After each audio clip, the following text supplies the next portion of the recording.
Você já deve ter ouvido falar em uma notícia como essa, a qual linhas de ônibus deixarão de centro do Recife e você é meio que obrigado a se dirigir para o terminal e de lá esperar uma outra linha para poder seguir para o seu destino. Muitas pessoas vivem se queixando de uma mudança como essa. Umas acham que é um absurdo por causa da passagem cara, outras dizem que isso afronta as comunidades, outras dizem que nem sabem por que isso acontece. E será que realmente isso é necessário? Será que isso não dá problema para o transporte público a longo prazo?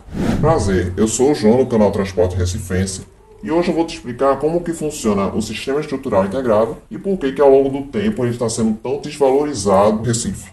Afinal de contas, o que significa esse sistema? O SEI nada mais é do que uma rede de transporte que engloba tanto linhas de ônibus quanto de metrô. Essa relação acontece especialmente em terminais integrados, também chamados de TIs, os quais possuem uma estrutura fechada e proporcionam um ambiente limpo, confortável e seguro. Dentro desses TIs é possível que eu consiga fazer dois tipos de mudanças. Uma que é entre ônibus e ônibus e outra que é de ônibus para metrô. No caso em que tenhamos um terminal que participe da linha do metrô. E tanto em um quanto no outro eu não pago nenhuma passagem a mais. Vou modal e posso ir no outro sem precisar pagar outra passagem.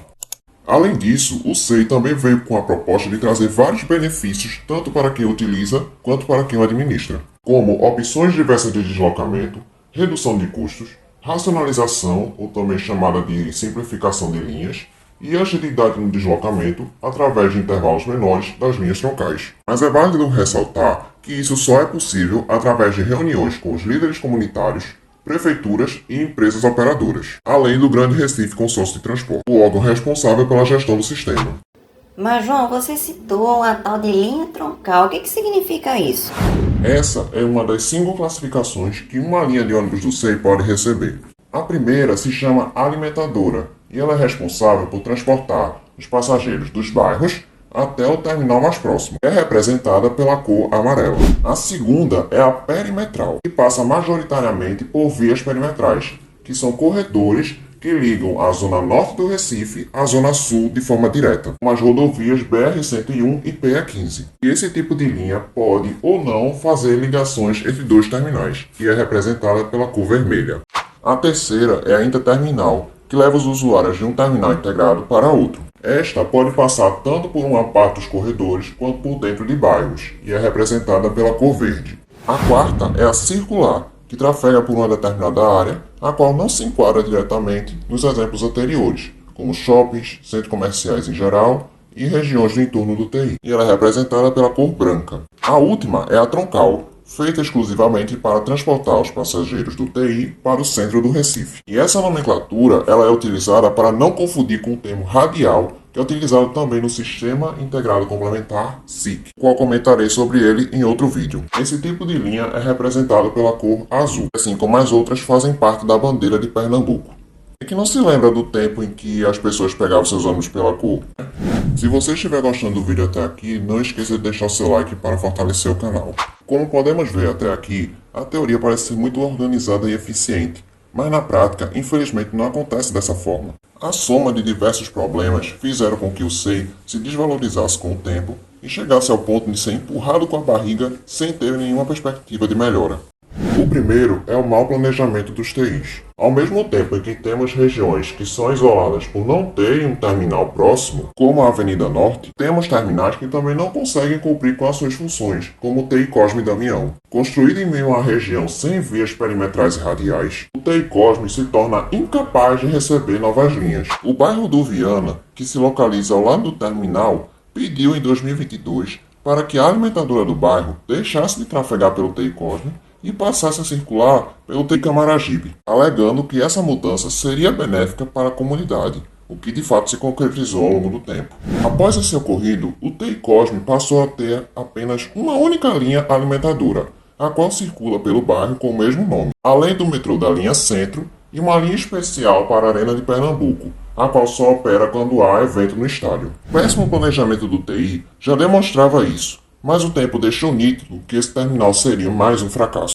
O segundo é uma coisa que mexe com muita gente, que é a questão das crenças. Muitas pessoas, inclusive líderes comunitários, defendem arduamente a ideia de que os ônibus de bairro têm que ir para o centro do Recife de qualquer jeito. O direito ao transporte público é usado até como justificativa para não colocar as linhas para o SEI. Essas pessoas não entendem, mas o principal prejudicado por essas decisões ultrapassadas é o próprio bairro, que além de perder os benefícios do sistema, dependendo da sua localização, a oferta pode ser até pior do que seria caso fosse integrada, tendo inclusive intervalos bem mais altos do que o previsto e menos viagens. Mas tem um caso específico que é importante levar em consideração, que são os bairros que ficam aos arredores do TI Santa Luzia: Vila Tamandaré, Jardim São Paulo, Vila Cardeal e Jardim Uchoa. Todos esses bairros têm em comum pelo menos uma linha que vai para o centro do Recife e que passa pela Dr. José Rufino, e tem uma demanda diária que varia entre 700 e 2.000 passageiros catracados, e 30 minutos de intervalo entre as viagens.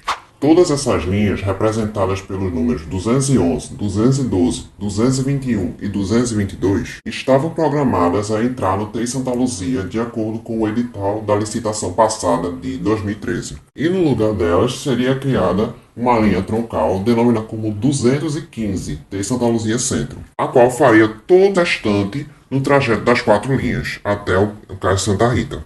Porém, com a recusa das comunidades, o terminal deixou tanto de receber as linhas que seriam alimentadoras quanto a 215. Com isso, ele acabou perdendo o seu principal papel que lhe foi dado, tornando o que muitos chamam por aí de elefante branco do Recife. Muitos podem até não entender isso, mas no caso da 215, ela não serviria apenas para concentrar a demanda dos bairros e levar tudo para um lugar só, mas ela ajudaria também a controlar a demanda do metrô. E, inclusive, é um modal que apresenta diversos problemas de funcionamento, com quebras constantes. Além disso, o pessoal do Ibura e da Aeronáutica também seriam beneficiados com essa linha. Você pode até ver essa decisão que esse pessoal das comunidades tomou como uma burrada. Mas infelizmente, a realidade é que as pessoas preferem ficar meia ou até uma hora na parada esperando seu ônibus para o centro do Recife do que ir para uma integração e gastar bem menos tempo. E é importante deixar claro que o sistema não pode ficar com muitas linhas como essas, porque isso torna até a própria operação ruim, como é o caso de muitas linhas que vão para o centro do Recife e tenham apenas 2 ônibus no quadro de horário e 40 minutos de intervalo. Enquanto isso, o TI Santa Luzia só opera com 2 linhas e com demanda que não chega nem a 3.000 usuários. O terceiro problema é a falta de interesse do Grande Recife em ampliar o sistema. Ao longo dos anos, surgiram várias propostas de linhas que seriam úteis para as comunidades e aplicáveis. Porém, ou o Grande Recife coloca tudo dentro da gaveta, ou dá 1000 desculpas para não aplicar. Parece contraditório, mas enquanto que no TI Santa Luzia tivemos comunidades que não queriam entrar no TI, outras, como São Martim e Curado 1, desejam há anos que uma das suas linhas vá para esse terminal. Uma dessas propostas é a linha 320, Curado 1, TI Santa Luzia. Esse pedido vem de uma comunidade que até hoje não tem acesso direto ao SEI, o que faz muitos terem que pagar 2 passagens ou até mais para conseguir ir para determinados destinos. O bairro já chegou até a recorrer para os vereadores para que eles tentassem de alguma forma convencer o órgão a colocar essa linha em operação logo. Mas infelizmente a única resposta que receberam foi que isso não seria possível por causa da tarifa que teria que aumentar da G para A, como se isso fosse um problema, né? E o clássico discurso de que não há demanda para justificar a ampliação de Werneck para Santa Luzia, que no caso a linha atual sai do Curado 1 até a estação Werneck. Enquanto isso, o pessoal continua sofrendo na estação de Werneck, a qual é deserta, não tem estrutura adequada e que inclusive já foi alvo de assaltos há algum tempo atrás. Mas o cúmulo do absurdo que o Grande Recife já fez para aquela comunidade foi esse da mudança da linha 240 Cavaleiro Ceasa, a qual inventaram de colocar a integração temporal também na estação de TGPO, que também sofre dos mesmos problemas que a da Werneck. Mas um detalhe que passou despercebido pelos técnicos do Grande Recife é esse da complementação tarifária. Enquanto que na 320 a complementação é da tarifa G para A, ou seja, de 2,70 para 4,10, na Cavaleiro Ceasa é de 4,10, que é a tarifa A, para 5,60, que é a tarifa B. Ou seja, sai mais caro fazer a integração na 240 do que na 320. Então, se o órgão fez isso com o intuito de melhorar a condição de deslocamento dos usuários, simplesmente ele deu um tiro no próprio pé, anulando suas próprias ações. E pelo visto, parece que o Curado 1 não vai ganhar essa linha por ter Santa Luzia nem tão cedo. Durante a produção desse vídeo, a página do Curado 1 fez mais uma postagem falando da Cavaleiro Ceasa. E nela há um comentário do Curado 1 Conectado que diz que irá marcar uma reunião para conversar sobre essa cobrança indevida, a qual se referia à complementação tarifária da linha. É importante deixar claro que isso não é indevido, pois a 240 se encaixa na principal regra da complementação tarifária, que é quando uma linha do SIC faz uma ligação indireta com o SEI, assim como acontece com as linhas de Zona Norte para o DEB e que passam pela estação de metrô de Joana Bezerra.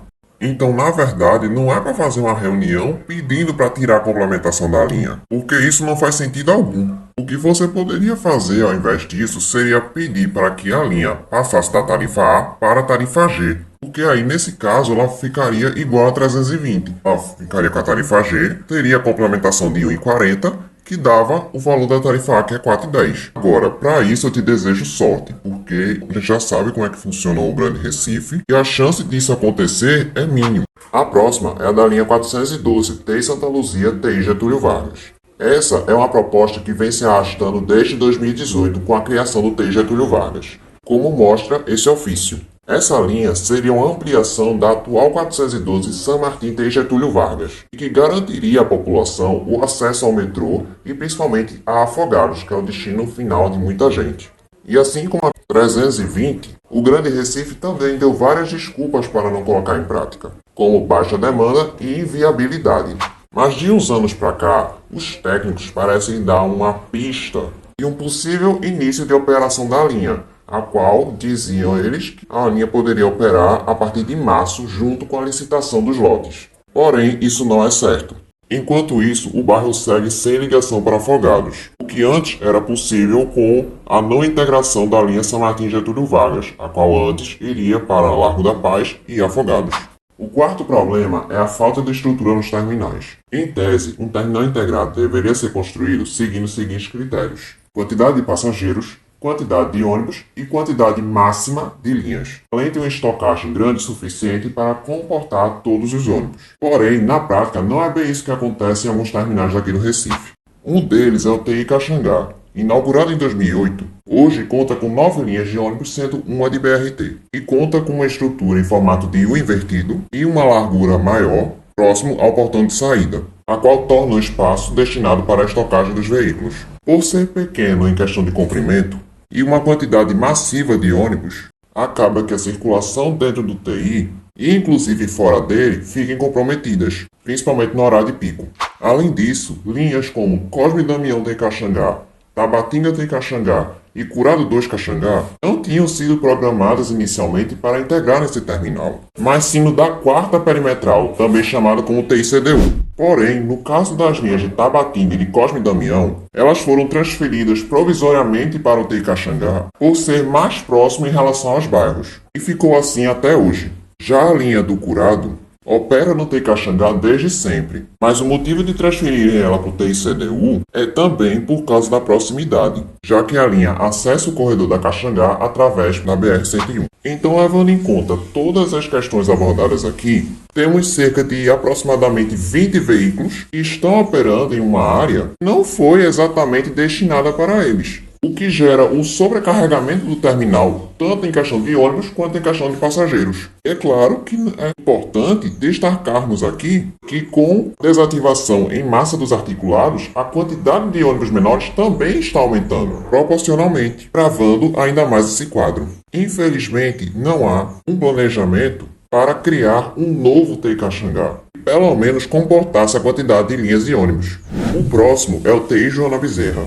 Criado em 2016, veio com a proposta de trazer algumas linhas que faziam integração ao lado da estação de metrô para um ambiente mais adequado e com adaptações para o sistema de BRT, através de uma plataforma elevada localizada no canto esquerdo do terminal.